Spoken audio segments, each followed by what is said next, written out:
Nos compete esta noche. El martes estuvimos viendo cómo nació la Iglesia Católica y recordemos que fue a través del emperador Constantino, quien a través de una visión que tuvo de una cruz en el cielo, con unas palabras que decían: por este signo vencerás, y luego de obtener una victoria que tenía él, que lo tenía muy nervioso, muy asustado, contra Magencio, que era otro hombre que estaba procurando tener ese lugar de él. Finalmente él lo derrota en el puente Milvio y termina, luego de esta victoria, estableciendo el edicto de Milán para que se acabara completamente la persecución a los cristianos, que hasta ese entonces fue el común denominador durante casi 3 siglos. Pero después de este evento, progresivamente el Imperio Romano, después de hacer ese giro total de no perseguir a los cristianos, ahora ya termina estableciendo prácticamente al cristianismo como la religión oficial del imperio, de tal manera que ahora el imperio iba a invertir recursos económicos para consolidar al cristianismo como la religión oficial del imperio romano. Y aunque esto en primera instancia pareciera positivo, porque pues antes el cristianismo era perseguido de una manera feroz y muchos cristianos dieron su vida y mucha sangre se derramó por causa de esta persecución, ahora iban a ser favorecidos por el Estado y además también iban a ser sostenidos por el imperio. Entonces, a la postre, esto termina siendo completamente contraproducente para la esencia del cristianismo. Eso lo hablábamos el martes. ¿Y por qué? Porque para lograr este objetivo y para ganar a los ciudadanos del imperio para que se convirtieran al cristianismo, fue necesario que se permitiera la incorporación de muchas costumbres paganas que se mezclaron con las enseñanzas de las Sagradas Escrituras. Entonces ahora simplemente muchas costumbres paganas se cristianizaban, por así decirlo, se legitimizaban dándole un nombre de la Biblia, pero realmente eran costumbres paganas. Entonces se empiezan a erigir estatuas, reliquias, velas, inciensos y todas aquellas cosas que eran particularmente usadas en las religiones paganas de entonces. Ahora todo eso se dirige al Dios del cristianismo. Y ese fue el problema, que de alguna manera, toda esta mezcla de costumbres paganas con las enseñanzas de la Biblia fue lo que fundamentó la Iglesia Católica cuando inició. Todo esto es lo que se registra en los anales de la historia, o sea, todo esto está documentado. Uno lo puede, cualquiera de ustedes puede ir a la historia y averiguar todo esto que les estoy comentando. Entonces ahí podemos ver cómo se origina el catolicismo. Pero si le preguntáramos a un sacerdote, por ejemplo, católico, o a algún erudito católico, o a alguien que, digamos, pertenece a la fe católica, ¿cuál es la versión que ellos tienen acerca del nacimiento, de cómo inicia el catolicismo? Bueno, hay una respuesta también en ese sentido y es la misma. Es una respuesta masiva que dan los católicos respecto al inicio de la Iglesia Católica. Ellos, primero que todo, niegan que Constantino haya sido el fundador de la Iglesia Católica. Ellos dicen más bien que simplemente él la oficializó, y su posición es que la Iglesia Católica nace no en el año 311 con el Edicto de Milán, sino con el Señor Jesucristo en el siglo I, y que continúa con sus apóstoles y con la designación del primer papa, que fue Pedro el apóstol. Para la Iglesia Católica, Pedro fue el primer papa. Ellos toman la Biblia como base para esta aseveración, para esta declaración. O sea, no es algo que ellos simplemente lo dicen, sino que toman la Biblia misma para poder certificar esta declaración. Y vamos a ver precisamente este texto que ellos toman para decir que Pedro fue el primer papa. Busquen en la palabra de Dios en Mateo 16. Y voy a leer el versículo 18 y 19. Mateo 16, 18 y 19. Entonces Jesús aquí le dice a Pedro, después de haber hecho esa famosa declaración: tú eres el Cristo, el Hijo del Dios viviente, le dice: y yo también te digo que tú eres Pedro, y sobre esta roca edificaré mi iglesia, y las puertas del Hades no prevalecerán contra ella. Y a ti te daré las llaves del reino de los cielos, y todo lo que desatares en la tierra será desatado en los cielos. Entonces, estos dos versículos del capítulo 16 de Mateo, versículos 18 y 19, son el texto que la Iglesia Católica usa para enseñar, para decir y para confirmar que Pedro fue el primer papa. Entonces, la interpretación que ellos le dan a este texto es que Jesús mismo personalmente designa a Pedro en este pasaje como el que iba a tener la autoridad sobre su iglesia, que la estaba estableciendo sobre la base de la vida de Pedro. Miren lo que dice el texto: yo también te digo que tú eres Pedro, y sobre esta roca edificaré mi iglesia, y las puertas del Hades no prevalecerán contra ella. Entonces dice, aquí Jesús le dice a Pedro: tú eres Pedro, y sobre esa roca edificaré mi iglesia. Y aparte le va a dar las llaves del reino de los cielos. Entonces ellos toman este texto para decir eso. Pero cuando vemos las palabras en el original que traducen aquí Pedro y roca, vamos a ver que son palabras griegas distintas, y eso lo cambia todo. ¿Por qué? Porque la palabra que se utiliza para Pedro es la palabra griega Petros, que significa piedrita, piedra pequeña, movible. En cambio, la otra palabra con la que se designa roca, roca es la palabra griega Petra, y Petra tiene un significado completamente, o sea, mucho mayor. Miren lo que significa: roca gigante, fundamento, peñasco. Y por supuesto, esa palabra roca, Petra, hace referencia a Cristo, a la confesión de fe de Pedro. O sea, y es lo que a lo largo de todas las escrituras vemos, que Cristo es la roca sólida sobre la cual descansa la verdadera fe. Aquí Jesucristo no le estaba diciendo a Pedro: tú, sobre tu vida, sobre tu ser, sobre tu humanidad, va a descansar el fundamento de la iglesia. No, sino lo que había dicho en el versículo 16: tú eres el Cristo, el Hijo del Dios viviente. Sobre esa declaración, sobre la declaración que dijo Pedro de que Cristo era el Hijo del Dios viviente, y sobre esa roca, sobre esa declaración, él iba a construir la iglesia. Cristo es esa roca, no Pedro, no un simple ser humano. Dios no puede fundamentar su iglesia sobre una simple criatura, sino sobre Él mismo. Jesucristo, la segunda persona de la Trinidad hecho hombre, Dios hecho hombre, sobre Él construye, fundamenta Dios su iglesia. Y a lo largo, como les decía, de las Sagradas Escrituras vemos eso. Voy a leerles algunos pasajes para corroborar eso que les estoy diciendo. Por ejemplo, Primera de Corintios 10:4 dice lo siguiente: y todos bebieron la misma bebida espiritual, porque bebían de la roca espiritual que los seguía, y la roca era Cristo.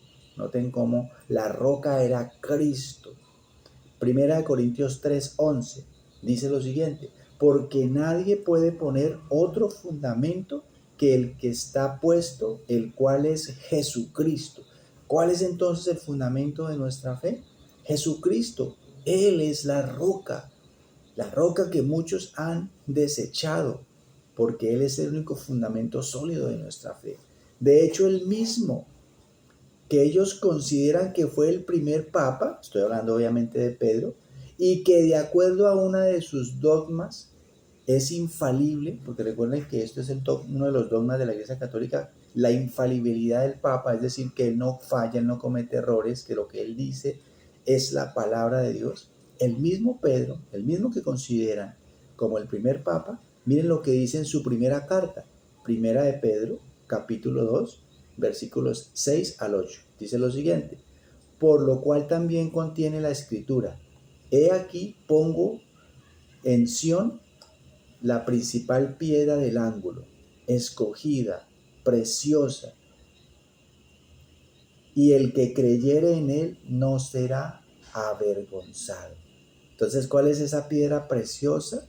Esa piedra que vale tanto para nosotros los que hemos abrazado la fe del cristianismo, esa piedra del ángulo, dice aquí que es Cristo. Pongo en Sión la principal piedra del ángulo, escogida, preciosa. El que creyera en él no será avergonzado. El que creyera en él, en Jesucristo, no será avergonzado. Entonces, lo que realmente quiere decir este texto de Mateo 16, de hecho, si lo leemos empezando por el versículo 16, es decir, la confesión de Pedro, tú eres el Cristo, el Hijo del Dios viviente. Lo que quiere decir este versículo y lo que enseña es que sobre esa verdad, sobre esa declaración que acaba de hacer Pedro, se edificará la iglesia, sobre Cristo mismo. ¿Y cómo no? Sobre Cristo mismo. Cristo es el fundamento de la iglesia. Por eso la Biblia dice, porque de Él y por Él y para Él son todas las cosas. Solamente Dios puede ser el fundamento de su misma iglesia. ¿Y por qué no se edifica sobre Pedro, un hombre, una simple criatura, como lo sostiene la Iglesia Católica? Bueno, porque si Jesús hubiera querido decir sobre ti, Pedro, habría usado la misma palabra dos veces, Petros, Petros, pero no, se utiliza Petros para referirse a Pedro, piedra pequeña y débil, piedra inconsistente, y luego dice Petra, roca sólida, que hace referencia a Jesucristo. Además hay que tener en cuenta que Pedro, 3 capítulos después de esto, o sea, en el capítulo 19, niega a Cristo. Ese sobre el cual se supone, como dice la Iglesia Católica, que es el primer papa, él mismo lo negaría 3 capítulos después. Pero además vemos que en los inicios de la iglesia, Pedro aparece, por ejemplo, en el libro de los Hechos hasta el capítulo 15. Él aparece en los primeros capítulos del libro de los Hechos, que es la narrativa del establecimiento de la iglesia primitiva. Ya en ese mismo capítulo 15, vemos que Santiago dirige el concilio y no Pedro. Ya Pedro desaparece, ya no vuelve de hecho a aparecer más. Ahí ya toma el protagonismo es el apóstol Pablo. Entonces, todo esto que se dice de Pedro, realmente la palabra de Dios no solo no lo confirma, sino que lo desmiente. Pero además en su primera carta, miren lo que escribe el mismo Pedro en su primera carta, nos enseña algo muy diciente respecto a su condición de ser, como dice la Iglesia Católica, el primer jerarca, el primer papa de la Iglesia. Miren lo que dice en primera de Pedro, en el capítulo 1, primera de Pedro capítulo 5 versículos 1 y 2. Dice lo siguiente, aquí está Pedro escribiendo y dice, ruego a los ancianos que están entre vosotros. La palabra ancianos es la palabra griega presbúteros, que significa eso, anciano, pastor, líder espiritual. Y dice, ruego a los ancianos que están entre vosotros, yo anciano también con ellos. Notan que él se pone al mismo nivel de ellos. Él no era mayor, superior a ellos. Y testigo de los padecimientos de Cristo, que soy también participante de la gloria que será revelada, apacentar la grey de Dios que está entre vosotros, cuidando de ella no por la fuerza, sino voluntariamente, no por ganancia deshonesta, sino con ánimo pronto. Y le está dando Pedro consejos a sus consiervos, los demás pastores, los demás ancianos que estaban liderando la grey del Señor. Y les dice que apaciente esa grey de una manera amorosa, que la apaciente con cuidado, no la fuerza, voluntariamente, no por ganancia, no por ningún interés, no por ninguna motivación diferente a el amor al Señor Jesucristo, con un ánimo puro de servirle al Señor. Entonces, como vemos analizando estos pasajes, vemos que la iglesia está fundada sobre Cristo y la verdad del Evangelio que Pedro confesó. Pedro fue el primer predicador, pero no el fundamento. Él no fue el primer papa, como la Iglesia Católica enseña.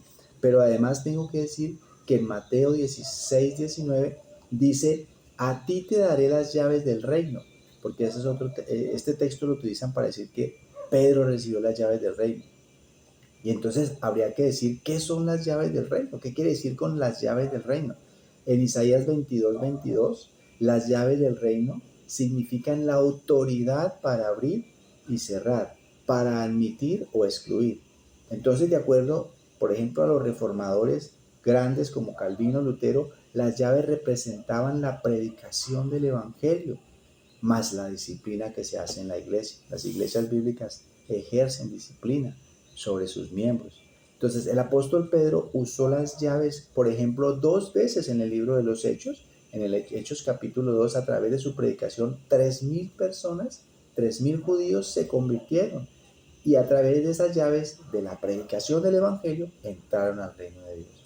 Y en Hechos 10 vuelve a abrir el reino a los gentiles con Cornelio. Entonces, después de eso, las llaves, que es la predicación del reino, esas son las llaves del reino de Dios. Cuando se predica la palabra, de hecho, eso que hacemos en las noches, cuando yo les comparto la palabra, es usar las llaves del reino para que otros conozcan. O cuando cualquier predicador en el mundo entero predica la palabra, está usando las llaves del reino. Entonces, después de Pedro, después de los apóstoles, por extensión, toda la iglesia y todo aquel que predique a Cristo como fundamento del evangelio está usando las llaves del reino. Entonces aquí podemos sacar varias diferencias entre lo que enseña la iglesia católica y lo que enseña el evangelio. La iglesia católica romana afirma que Pedro es la roca, el fundamento de la iglesia. El evangelio, como acabamos de ver en estos pasajes, nos enseña que Cristo es la roca y el fundamento único de la iglesia. Y claro que tiene que ser Jesucristo, Dios hecho hombre. ¿Cómo puede ser que el fundamento descanse sobre una débil y mortal criatura como somos los seres humanos? Eso es imposible. Tiene que ser Cristo el fundamento. Todo se trata de Cristo. Por eso una de las 5 solas que nosotros tenemos es solo Cristo. Cristo es el fundamento. El libro de Hebreos, en el capítulo 12, versículo 1, dice: puesto los ojos en Jesús, el autor y consumador de nuestra fe. Ahí vemos claramente que Cristo es el autor y el consumador de la fe, porque dio su propia vida en la cruz para salvar y redimir a aquellos que Él escogió desde antes de la fundación del mundo para que fueran sus hijos a través de la fe puesta en ese sacrificio en la cruz del Calvario. Entonces vemos que Cristo es la roca y el fundamento único de la iglesia. No es solamente un fundamento más, es el único fundamento, la única roca sólida sobre la cual descansa nuestra bendita y gloriosa fe. Solo Cristo. No es Cristo y algo más, no es Cristo y alguien más. No, es solo Cristo. Entonces, lo segundo que vemos es que las llaves son la autoridad. La Iglesia Católica dice que las llaves son la autoridad que Jesús le dio a Pedro y por extensión a los papas, de acuerdo con lo que ellos consideran el inicio de la Iglesia Católica, los que les conté hace unos minutos. Entonces, ese para ellos es la autoridad que tiene el Papa y por eso sobre él descansa todo este sistema católico. De acuerdo con el Evangelio, las llaves, como les decía, son la predicación de la palabra de Dios, que es la que permite el acceso al reino de Dios a aquellos que escuchan la palabra, creen el mensaje y se vuelven de todo corazón a Dios, recibiendo a Cristo como su Señor y Salvador. Entonces, de acuerdo con la Iglesia Católica, la autoridad suprema la tiene el Papa. Por eso a él se le denomina el sumo pontífice y el vicario de Dios aquí en la tierra. Esos títulos, por cierto, solo le pertenecen a Cristo. Ahí el Papa está usurpando algo que es exclusivo y le pertenece al Señor Jesucristo. Por eso los reformadores siempre tildaron al Papa de anticristo, porque anticristo significa en lugar de o en contra de. Él está tomando un lugar que solo le pertenece a Cristo. Entonces, de acuerdo con el Evangelio, la autoridad suprema está contenida solamente en la palabra de Dios, no en un hombre. El cielo y la tierra pasará, pero mi palabra nunca pasará. Dice Hebreos 13:8, Jesucristo es el mismo ayer y hoy y por siempre. Los hombres hoy están, mañana no están. El fundamento no puede ser jamás un hombre, tiene que ser Dios mismo en la persona de Jesucristo. Entonces la Iglesia Católica basa la sucesión apostólica y el papado en este texto. Y ellos llevan de hecho un registro desde el apóstol Pedro hasta el día de hoy. 267 papas hasta el Papa León XIV creo que es el que hay en la actualidad, y 37 antipapas más o menos han existido, desde Pedro, pasando después por Lino, Anacleto, Clemente, Evaristo, Alejandro I, eh, eh, Telésforo, Higinio, bueno, en fin, de ahí en adelante son 267 hasta el día de hoy.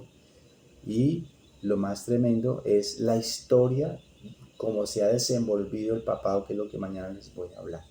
Hasta aquí el devocional, ya son las 8:56, entonces dejamos hasta aquí. Esto que básicamente es documentación, la verdad, porque pues es importante conocer esto, a la luz de la historia y a la luz de los registros que aparecen, por los que cronistas que han mantenido toda esta información vigente y que está al alcance de todas las personas. Vamos entonces simplemente a hacer una pequeña interacción con los que estamos aquí para ver de alguna manera cuál es su comentario respecto a los que les comenté esta noche. Por favor, hermanita Luz Estela, ¿nos puedes compartir de lo que hoy les compartí?